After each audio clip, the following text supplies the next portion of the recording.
సంధ్యా theatre తొక్కిసలాట ఘటనలో గాయపడ్డ శ్రీతేజ కోలుకుంటున్నాడని అన్నారు నిర్మాత. ఘటన జరిగినప్పుడు అల్లు అర్జున్ నుంచి 2 కోట్ల రూపాయలు ఇప్పించామన్నారు. అయితే శ్రీతేజ చికిత్స కోసం ఇంకా సాయం కావాలని శ్రీతేజ తండ్రి భాస్కర్ కోరుతున్నారన్నారు. దీని గురించి అల్లు అరవింద్ అలానే అల్లు అర్జున్తో మాట్లాడతానని చెప్పారు దిల్ రాజు.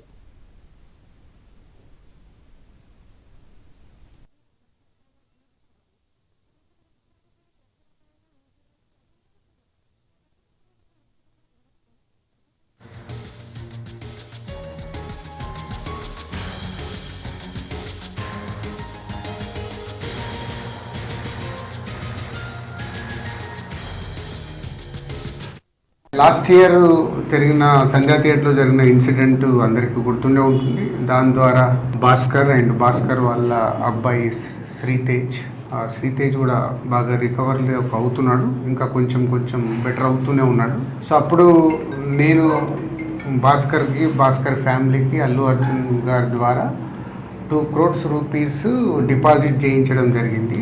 ఆ డిపాజిట్ ద్వారా వచ్చే అమౌంట్ని నెలకి ఇంత వీళ్ళకు ఖర్చులకి అండ్ బాబుకి హాస్పిటల్ దానికి వీటికి ఉపయోగపడేలాగా మంత్లీ ఒక 75,000 ఇంట్రెస్ట్ రూపంలో వాళ్ళకి వచ్చేలాగా పెట్టి, ఇంకా బ్యాలెన్స్ అమౌంట్ ఆ బాబుకి వాళ్ళ ఫ్యామిలీకి ఎవ్రీ ఇయర్ దాని ద్వారా వచ్చే ఇంట్రెస్ట్ కానీ దాని ద్వారా యాడ్ అయ్యే అమౌంట్ని ఎవ్రీ ఇయర్ వాళ్ళకి యాడ్ అయ్యేలాగా చేయడం జరిగింది.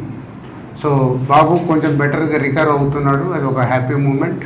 అండ్ ఇటు భాస్కర్కి ఫ్యామిలీకి అల్లు అర్జున్ ద్వారా ఆ 2 crores రూపీస్ ఇప్పించి అప్పుడు హాస్పిటల్కి కానీ దాదాపు 70 lakhs వరకు కూడా అల్లు అర్జున్ గారే పే చేయడం జరిగింది.